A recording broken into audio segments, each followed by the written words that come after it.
আমার পরকাল আছে, আমাকে মরতেই হবে। অতএব জিসকি সবক ইয়াদ হই উসকি ছুট্টি না মিলে। যার সবক ইয়াদ হইছে মানে আখিরাতের পড়া মুখস্থ হইছে, আখিরাত কলিজার মধ্যে ঢুকছে, তার আবার ছুটি নেই। তার ছুটি নেই। ছুটি হলো নাফরমানের, যে মনে করছে আমি এখন মুক্ত স্বাধীন। আমার আব্বা যেহেতু আমার কিছু বলে না, আমি নারী দেখতে থাকি। আমার মা যেহেতু আর কিছু বলে না, আমি এখন ছবি দেখতে থাকি। আমার গ্রামবাসী কেউ আমারে ডাকে না। আহ, তোমারে কেউ ডাকে না বাবা। তোমার চুল জানোয়ারের মতো, তোমার চুল বেঈমানের মতো। তুমি পেশাব করে টয়লেটে ঢিলা কুলুক টয়লেট পেপার ব্যবহারের গুরুত্বও নাই। পাক নাফাকের ধার ধারণা।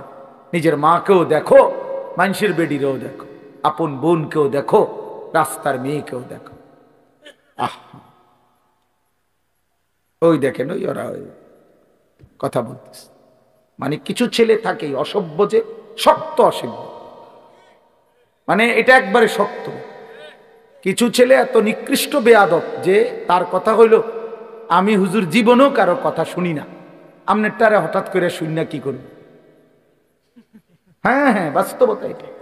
মানে এত বড় নিকৃষ্ট বেয়াদব যে আমি আসছি হুজুরে খিচুড়ি খাইতাম, হ্যাঁ, যেহেতু আমনের কথার কারণে দেরি হইতেছে দেখে বইয়া রয়েছি নিরুপায় হইয়া। কথা বুঝছেন না? হ্যাঁ, কাজে আমি যেহেতু কারো কথা শুনি না, আহা, আমি নজর রাখি ছেলে মিয়া, এটা আমার সারা জীবনের অভ্যাস। এই জন্য আমি 1 মিনিট বললো আমি হাসাহাসি তামাশা পছন্দ করি না।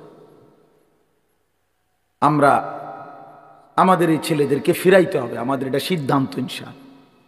আলহামদুলিল্লাহ, আমরা আমাদের মাদ্রাসায়, আমার যে ক্যান্টনমেন্টের মাদ্রাসা, এই 8 তারিখ গত শনিবার আল্লাহর দয়ায় আমরা শুধু 16 বছর থেকে 30 বছর যাদের বয়স এমন ছেলেদের আলাদা ইসলাহি মজলিস করছি। সকাল 10টা থেকে 4:30 পর্যন্ত আমার মাওলানা ইয়াহিয়া বয়ান করছে, আমরা বয়ান করছি, আমার শায়েখ আল্লামা মুফতি মুশতাকুন নবী সাহেব, মুফতি আমজাদ সাহেব, মুফতি ইউসুফ বিন ইকবাল, ওনারা সব বয়ান করছেন। একজন বড় ডাক্তার বয়ান করছেন ধারাবাহিক ছেলেদের চরিত্র আখলাকের উপর। প্রায় 600 ছেলে শুধু এই বয়সী আসছে, আলহামদুলিল্লাহ। শুধু নওজোয়ান 16 থেকে 30-এর নিচে। এবং আমরা আরো বড় স্বপ্ন আছে ইনশাআল্লাহ। তো বললাম যে এটা আমার ইচ্ছা, আমার ছেলেরা বদলাইতে হবে আল্লাহর দয়া, ছেড়ে দেওয়ার কোনো সুযোগ নেই। আজকে অভিভাবকরা সন্তানকে ছেড়ে দিস। 16 বছরের একটা ছেলেকে এবারটা নিয়ন্ত্রণ করতে পারে না। এবারটা বলে একটা বাপ হয়েছে, বেটা অপদার্থ কথা কার বেটা আইসে দুনিয়ার বাত কত আর বন খাইতো আর বিড়ি খাইব, গপ মারে ফালতু। তোমার 14 বছরের একটা ছেলেকে তুমি 1 ওয়াক্ত নামাজ পড়াইতে পারো না, তুমি একটা বাপ হইছো বেটা। তোমার 14 বছরের মেয়েটাকে পর্দানশীল চরিত্রবান বানাইতে পারলা না, তুমি একটা মা হইছো। ফালতু কথা, জিন্দেগি বুঝেই না। বাপের কলিজার মধ্যেও দুনিয়া, সন্তানের কলিজার মধ্যেও দুনিয়া। হিসাব হইল এটাই আসলে। বাপেও বিড়ি খায়, পুতেও বেডি চায়, আর কি তা এক ডকে। বাপে চা দোয়ানে বইয়া টেলিভিশন চায়, পুতে অসৎ বন্ধুদের সাথে একসাথে বসে মোবাইল চায়। খালাস, বরাবর সাওয়া সাওয়া, বরাবর।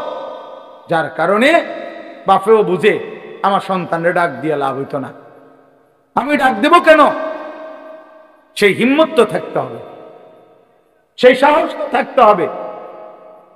কলিজার ভিতরে আখিরাতের ফিকির যার আছে, যে পরকালকে বিশ্বাস করে, কবরকে বিশ্বাস করে, তার চোখের পানি পড়ার কথা, সে চিৎকার করার কথা যে তুমি আমার সন্তান বাবা, তুমি যদি জাহান্নামী হও, আমি বাপ এটা কেমনে সইব,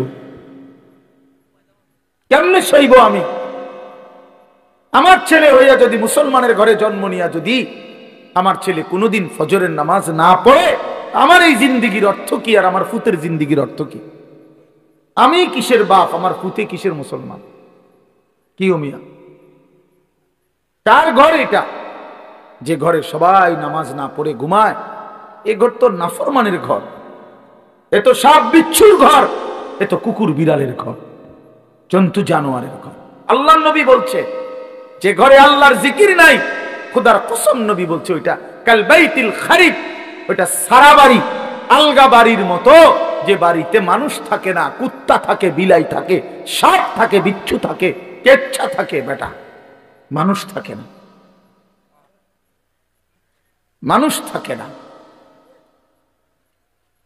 বেডিও বেফরদা, বেড়াও বেফরদা, মাও নামাজ নাই, বাপেরও নামাজ নাই, জিরো নামাজ নাই, ফুতের বউরও পর্দা নাই, ফুতেরও পর্দা নাই। মা কি করে? সবাই খায়, ঘুমায়, পেশাব পায়খানা করে, যার মতো, ফুতের চুল ফুতের মতো, বাপের চুল বাপের মতো, জির বোরকা জির মতো, মার বোরকা মার মতো। তো এটা পরিবার হইলো কেমনে নিয়ে?